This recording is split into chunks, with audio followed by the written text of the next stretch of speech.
Fantasy adventure ঘরানার ছবি Mirae মুক্তির প্রথম সপ্তাহেই রূপকথার মতো সাফল্য পেয়েছে।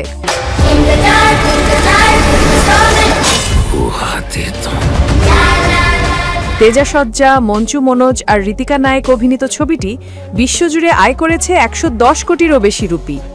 এর মধ্যে শুধু তেলেগু রাজ্য থেকেই এসেছে ৫৭ কোটি। ভারতের মোট আয় দাঁড়িয়েছে ৮৫ কোটিতে এবং বিদেশ থেকে যোগ হয়েছে আরও ২৫ কোটি। ফলে ২০২৫ সালের অন্যতম সর্বোচ্চ আয় করা তেলেগু ছবির তালিকায় নাম লিখিয়েছে মিরাই। ভবিষ্যতের যোদ্ধা বেডার কাহিনী নিয়ে গড়ে উঠেছে এই গল্প, যিনি নিয়তির ডাকে হয়ে ওঠেন সুপার যোদ্ধা।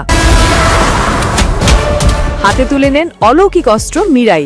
তার লক্ষ্য অশুভ শক্তির প্রতীক মহাবলবীর লামাকে পরাজিত করে রক্ষা করা ৯টি গ্রন্থ।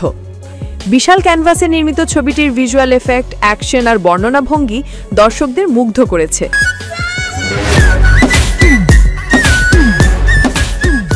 প্রথম সপ্তাহেই লাভের মুখ দেখেছে প্রযোজনা প্রতিষ্ঠান পিপুল মিডিয়া ফ্যাক্টরি। এখন ছবিটির লক্ষ্য ১৫০ কোটির মাইলফলক। তবে আগামী সপ্তাহে ওজি মুক্তি পাওয়ায় উইরাইয়ের দ্বিতীয় সপ্তাহের ব্যবসা নিয়েই কৌতূহল বেশি। সিনেমার সাফল্যে শুধু দর্শকরাই উচ্ছ্বসিত নন, বলিউডের বড় তারকারাও শুভেচ্ছা জানিয়েছেন। করণ জোহরের মতো প্রভাবশালী নির্মাতাও তেজা সজ্জাকে অভিনন্দন জানিয়েছেন এই সাফল্যের জন্য। তাই শুধু বাণিজ্যিক নয়, ভবিষ্যতে ফ্র্যাঞ্চাইজিতে রূপ নেওয়ার দিক থেকেও আলোচনায় রয়েছে মিরাই।